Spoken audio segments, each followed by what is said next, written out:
If you're in your late 20s or approaching that 30 number, this question of how am I doing in life is probably no stranger to you.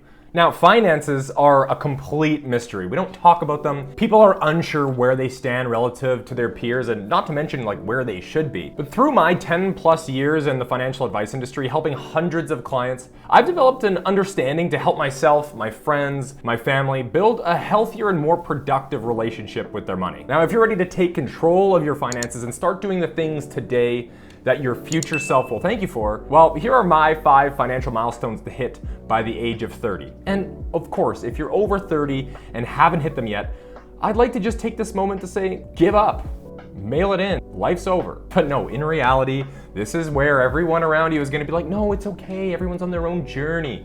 But to be honest, I'm not letting you off the hook. You're here because you either need 1, encouragement, or 2, you need a rude awakening to get your butt in gear. So I am not gonna be holding back. All right, number 1, by 30, you should be done obsessively comparing yourself to other people. If you're anything like me, you've gone through your 20s realizing there's massive variance in what happens with your peers after school. Some people become doctors, some people go to prison for arson, and you've spent the last 5 to 10 years beating yourself up for whether or not you're on the right path. And hopefully by now you're realizing this isn't productive. It gets you nowhere. So even in the face of all the evidence that there's people doing better in life than you, by 30, you should have now realized that you're gonna have to focus on you and your family if you wanna be productive. But how does this look in real life? Because it's human nature to do the comparison thing. You can't just not do it. What you can do is when that thought comes up, you can choose to do one of 2 things. You can choose to sink deeper and deeper into that feeling of inadequacy and self-pity, or you can catch yourself and reorient your focus and think, what's actually important to me? What's actually important to you? And that's what brings us to our next point. 2, you should have an idea of what you want to optimize your own life for and what you don't. You've been an adult, having adult feelings and urges and experiences for like, what, 15 years to this point? You have enough time under your belt to know all of the things that feel good and feel bad, which of them are important and which of them are worth optimizing for. I want to introduce you to an idea on this matrix. We have things that are not important, and we have things that are important. And then we have things that feel good, and we have things that feel bad.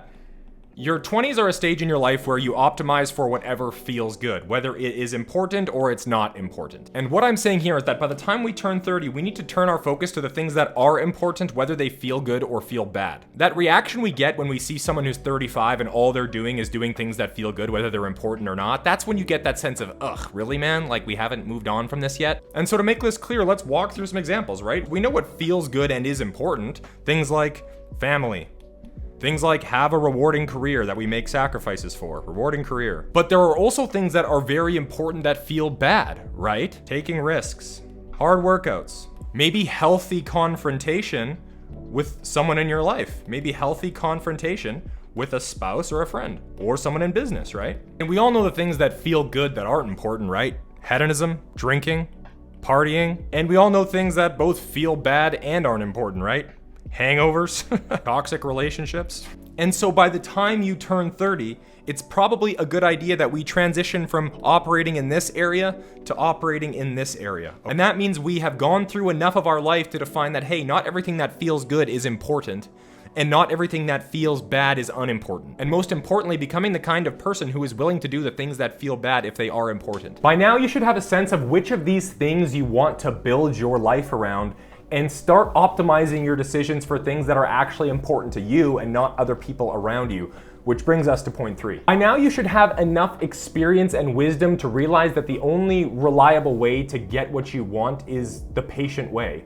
And if you're anything like me, you spent your 20s chasing fleeting opportunity after fleeting opportunity and never really going all in on one thing and sticking to it for the long haul. By the time you're 30, you need to realize that for 99% of us, getting where we want to go doesn't happen that quickly. Chances are you're not gonna be the all-star lawyer at 35 like Harvey Specter. You're not gonna be the Mark Zuckerberg at 25. You have to put the Hollywood success stories to the side and realize that these are glamorized because they never happen. So by 30, we need to stop jumping from thing to thing and start thinking in decades instead of years. 4, where are the numbers? You want to talk numbers? Where should I be relative to some number? Okay, sure.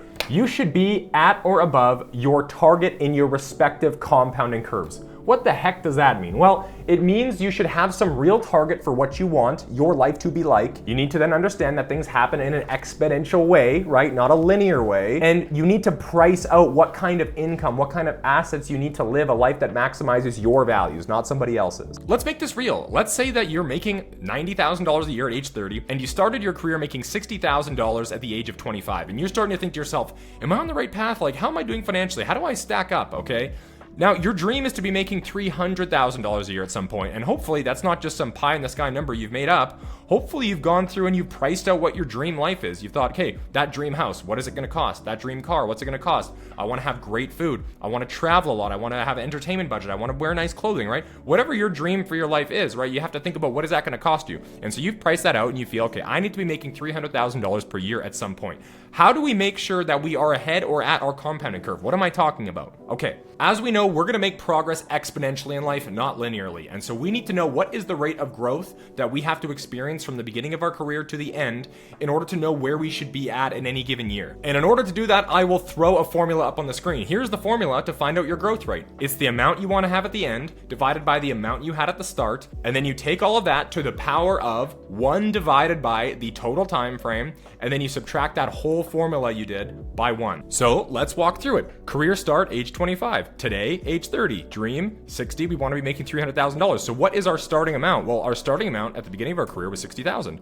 What is the future amount we want? Well, the future amount we want is $300,000. What is the time frame? Well, the time frame is age 60, between age 60 and 25. So in that way, all I'll do is take 60 minus 25. What's the time frame for achievement? What's the period that we need this growth rate for? 35 years. And so now the growth rate requires is that formula that I said. It's going to be the ending value divided by the starting value to the power of 1 divided by the time frame. And we're going to take all of that and we're going to subtract 1 to make it a percentage. Here you go. Here is the percentage growth rate you need over the course of your career. 4.1% growth in your income in order to achieve your goal. So here's how you find out for you if you're on pace or not, okay? The starting age was 25. We're going to write a 26 in there so that we can drag these all the way down till what was it that we wanted? We wanted to go to age 60. So we need a few more. There we go. Age 60. Got it? Now we take that income target. What are we going to do? Well, at 25, we knew it was 60,000, and we know we need to grow at a rate of 4.71%. So we're going to multiply this by 1 plus our rate. And what that's going to give us, and maybe we put some dollar signs in here if you're into Excel so that we can drag this down later. This shows us, okay, well at 26, if we want to be on pace, we need to be making 63,000. Okay, now what if we drag this all the way down to 60? Voila, it gets us to 300,000 because we figured out the growth rate. Where are we now? We're 30. What does that mean?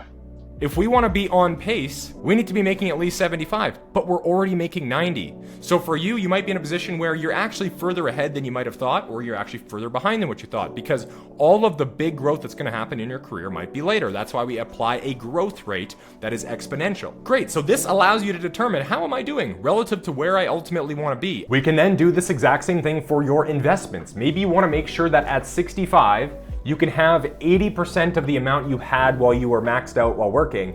Well, where should we be on that compounding curve? Well, in order to have 80%, what's 80% of 300,000? 300,000 divided by or times 0.8, that's going to be $240,000, right? And so we need to find out how to create $240,000 in perpetuity. How do we do that? Well, we divide this amount by a safe withdrawal rate. If you're not familiar with these concepts, that's okay. For now, we're just going to divide this by 4.5%, and that means we're going to need $5.3 million in order to create that in passive income every year. Okay, so let's say our dream at 65 is $5.3 million. Great. We'll assume that we started at 25 with 25,000, and now at 30 we have $75,000 saved. What was our starting amount? 25,000. What's our future amount? That's 5.3 million. What's the time frame? Well, it's 25 to 65, so that's 40 years, right? What is the growth rate required? We do the same thing as before. What is the future value we want divided by what we started with? And then we take that to the power of 1 divided by the total time frame. We take all of that and we subtract 1, and we're going to have the growth rate that we need in order to get there by that age. So let's say we started at 25 and we had 25,000. And all we're going to do is the exact same thing. We're going to drag these all the way down to the age of 65, which should be a little further. 65, beautiful. And then what we're going to do is we're going to apply these growth rates. So we take that 25,000 and we multiply it by 1 plus the growth rate. Even put some dollar signs in there, like I said. And so by 26, we should have $28,582, and we can drag this all the way down to find out what we need to have at every age to get 5.3 million. And so here we go. Am I doing okay for my age? Am I doing okay by age 30? Well, at age 30, you're supposed to have 50,000 in investments. and you have 75. So look at that. You might actually be ahead. Remember, all the growth that happens in our life is exponential. And so a lot of it comes at the end, okay? By the way, if this all sounds confusing to you, just hit the link in that top comment and I'll have something to help you out with this. The reason this is important is that you're gonna watch all these videos or listen to all these articles about where you should be at what age. And the problem with that is they're all just completely random. They don't take your specific situation into account. And so in the effort to stop comparing ourselves to other metrics and try to optimize for what we want, we need to build our own numbers. That's the whole point. Lastly, number 5, you should have some sort of written, articulated plan. A written, documented statement of your values, vision, your goals, and how to make these manifest in the real world. Like a step-by-step action plan for how you're going to attain these things, at least financially. Better yet, all of that with someone to help keep you accountable to it, whether it's a spouse, a friend, a community of people, or an advisor. And as a little teaser, I'm soon going to be releasing a comprehensive guide to help you do all of that. It's the easiest drag and drop way you could imagine to build your own articulated financial plan that is actually transformational. So hit that link in the top comments to be one of the first ones to know. Now, hopefully this has been an insightful approach to helping you see where you are compared to where you want to be and what needs to be improved on and what you're doing okay. So thank you so much for watching this video, and we will see you in the next one.